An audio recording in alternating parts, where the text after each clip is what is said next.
My presentation is the atrial septal pacing, a new strategy for the for synchronization. After the pacemaker implantation, the early incidence of the atrial fibrillation and the chronic AF are more than 5% and the 3% respectively. The mean lifetime cumulative incidence are approximately about the 30 to 40% for AF and 20% for the chronic AF. For example, but there's not only the clinical atrial fibrillation, but the subclinical atrial arrhythmias are common in pacemakers patients and are linked to a significantly higher risk of ischemia, stroke, and systemic embolism. But the interatrial block may be promoting the atrial fibrillation. Some research showed that interatrial block is associated with high risk of developing atrial fibrillation. About 15% of the IAB patients developed AF over 30 months. So there's some special interatrial conduction pathway. The red one show the superior pathway. For example, the Beckman bundle. That's from the upper right atrium near the SVC to the upper left atrium. The rear one, the inferior one, the yellow shows the inferior pathway. There's the muscles, the muscular bundles between the lower right near the IVC and the low left atrium. There's some research showed that the septal and the epicardial, the mild-sized pacing, they can similarly improve the atrial activation in animal study. They show the triple side stimulation can minimize the AT and the log recurrent interval. The quantum rope, the side stimulation, there's no any difference with the triple size.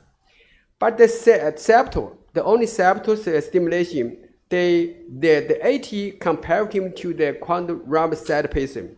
That's animal study. For the person size, for atrial pacing, there's three position. The first one, the first one is the right atrial appendage, and the right one is the right lateral wall. And the three is only the Beckman bundle, and the fourth, the interatrial septal, included lower, middle, and high. The lower mid septal pacing can improve the biatrial electromechanical synchronization. They can improve the left atrial ejection fraction and the empty fraction and the filling fraction and the atrial contraction velocity and the area of the right ventricular free wall and the left atrial septal wall and the lateral wall, and also improves the synchronization from the intrinsic sinus region to the atrial pacing. But the low interatrial septal failure to prevent the AF progression. This research showed that comparatively with the right atrial appendage pacing, the low interatrial septal pacing does not reduce the incidence of progression from the paroxysmal to the persistent atrial fibrillation. This 3 months atrial septal pacing fails to reduce the device recorded AT and AF. The combined low, mid, and higher atrial septal pacing did not reduce the device recorded atrial arrhythmia frequency burden during 3 months across our period in pericardial patients, regardless the septal or non-septal lead location. But the the Beckman bundle pacing can reduce the atrial arrhythmias burden and the recurrence. This retrospective cohort study, they show that the Beckman bundle pacing can reduce the atrial arrhythmias burden, recurrence, and the lower incidence compared with the right atrial septal and the right appendage pacing. This progression from the just allowed the synchronization pacing. For example, the first maybe just AV synchronization for the atrial to ventricular. Then the BIV, the right one, the right ventricular to the left ventricular, the VV, and AA for the left right atrial. Then the CSP pacing. But recently, there's some development of the Beckman bundle pacing. Not only the inferior about his bundle pacing, the CSP pacing, but on the atrial. So that's recently the Beckman bundle pacing, especially can synchronize the right and the left atrial activation, promoting the physiological atrial conduction. Okay, this Beckman bundle, this the anatomic course. Maybe this SVC and the right atrium, just the junction. The junction, the SVC and the right atrium, that's a junction. This Beckman. Yeah, this Beckman, this right atrium, this SVC, and the yellow one show the inside points of Beckman bundle, and right is the red one denotes the existing this Beckman. Yeah. Maybe this is about the high maybe 1.1 kilometers. Okay, this we do some research about the mapping during the arrhythmias. We do some cases about the first about during the ablation, paroxysmal during the ablation of the before the ablation of the atrial fibrillation, the paroxysmal atrial fibrillation with mapping. When mapping the bioatrial the activation mapping during the Sanders and BBP, where the panel A shows the relationship between the earliest activation side of the left atrium, so from here to here, the left, that's Beckman. And the Beckman's bundles activation during the sinus rhythm. And B shows we use the over there to pacing. Yeah. Then see the relationship between the earliest activation of the right atrium. It's just the right and the Beckman during the earliest left atrial activation side. So we also use the eyes to show the Beckman. This is Beckman. This is the Beckman. We use the eyes. Okay. And now we introduce our my experience about my center about the Beckman pacing, Beckman bundle pacing implementation. Sorry. The first, we do right atrial angiograph. Okay. This from RAO or Atrial to show the location, they say the angiograph and okay.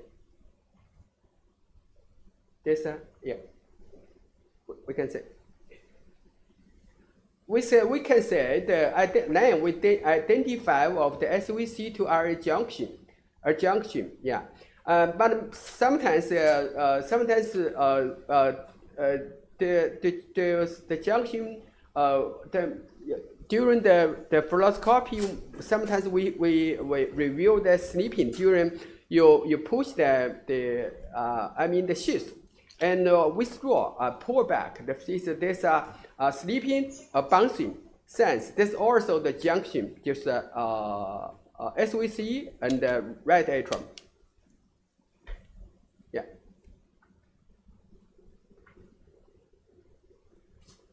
Okay. Yeah. This our points. The implantation size.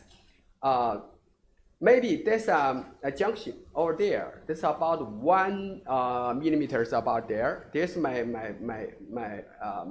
implantation size.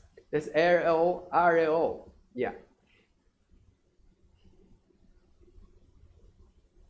Yeah. After that, we anchor the knees by rotating the knees about the 1/4, and gently with advance the sheath, just a sheath with the electrode tip direct slightly superiorly toward the spine. Then rotated the knee approximately for about 4 times, and observed sometimes it recoil the sides to confirm the fixing. Okay. Yeah.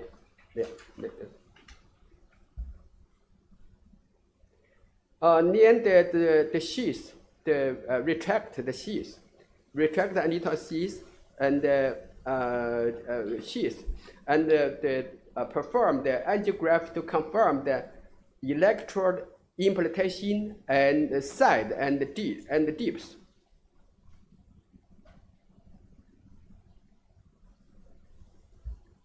Then we do some the parameter testing. Including the sensing and the capture threshold and the impedance and the injury current. And sometimes it's very important to see there's any intracardiac electrocardiogram from the electronom and the P wave. And the P wave, the morphology, miss and the peak times during the patient voltage. Let's say any presence or absence of the isoelectricity with different the voltage. Yeah. Now withdraw. Yeah. And sometimes after we withdraw the sheath a little to the SVC, we can the adjustment the knees, the socket like that. Maybe with that morphology of the list, then maybe the sensor is better. Okay. Then the corrective for successful implantation, the capture threshold is less than 2 point. Mean the duration is about 0.5, and the P wave. Compared with the sinus region, the P wave is narrower, about 10 to 20 milliseconds. And P wave, the positive P waves in the at least 1, 2, and 3. Okay. Yeah. And that's then remove the sheath and the lead tension adjustment. Then we withdraw the sheath. Okay. That's after the sheath removal. And the knees, yeah, the knees tension, just like that, the aerial. Okay, thank you.